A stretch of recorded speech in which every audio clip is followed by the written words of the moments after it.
இளைஞர்களுடைய அறிவை வளர்க்கணும், ஆற்றலை பெருக்கணும்னு இவ்வளவு வேலைகளை நாம செஞ்சிட்டு இருக்கிறோம். இவ்வளவு மெனக்கெட்டு இவ்வளவு வேலைகளை செஞ்சிட்டு இருக்கிறோம். ஆனா இன்னைக்கு நாட்டில் பாத்தீங்கன்னா சில பேர் அவங்களுடைய தொண்டர்கள் அறிவாளிகள் இருக்கிறது அவங்களே தலைவர்களே விரும்புறது இல்லை.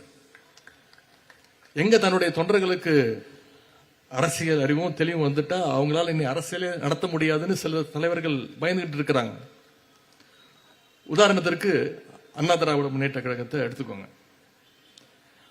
அண்ணா திராவிட முன்னேற்ற கழகத்துடைய தொண்டர்களுக்கு பெரியார் கொள்கையை பத்தி தெரியாது, பேருங்க அண்ணா என்ன சொன்னாருன்னு தெரியாது. இன்னும் சொல்ல போனா அதிமுக கட்சி எதுக்காக தொடங்கப்பட்டதுன்னே அவங்களுக்கு தெரியாது. திமுகவை விமர்சிக்கணும், கலைஞரை எதிர்க்கணும் அப்படிங்கிற ஒரே நோக்கத்தோடு துவங்கப்பட்ட கட்சி தான் அண்ணா திராவிட முன்னேற்ற கழகம்.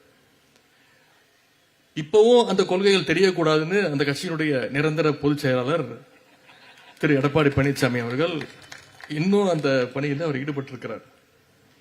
ஏன்னா அவங்களுக்கு வரலாறு தெரிஞ்சிருச்சுன்னா, கொள்கை தெரிஞ்சிருச்சுன்னா, மக்கள் இன்னைக்கு திரு எடப்பாடி பழனிசாமி அவர்களை பார்த்து கேட்கிற கேள்வியை நாளைக்கு அண்ணா திராவிட முன்னேற்ற கழகத்துடைய தொண்டர்கள் நாளைக்கு அவங்களுடைய தலைவர்களை பார்த்து கேட்க ஆரம்பிச்சிடலாம். கேட்பாங்கல்ல, பாஜகவோட இன்னைக்கு இனிமே எந்த காலத்திலையும் கூட்டணி இல்லைன்னு உங்களுடைய தலைவர் ஜெயலலிதா அம்மையா இருந்தபோது சொன்னாங்களே, இப்ப ஏன் கூட்டணி வச்சீங்க அப்படின்னு கேட்கறதுக்கான வாய்ப்புகள் இருக்குல்ல.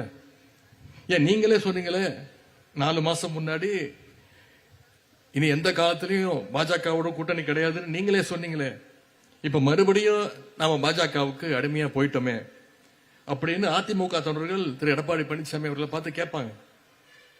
அதனாலதான் அந்த தொடர்களுக்கு எதுவுமே தெரியக்கூடாதுன்னு திரு எடப்பாடி பழனிசாமி அவர்கள் நினைக்கிறார்.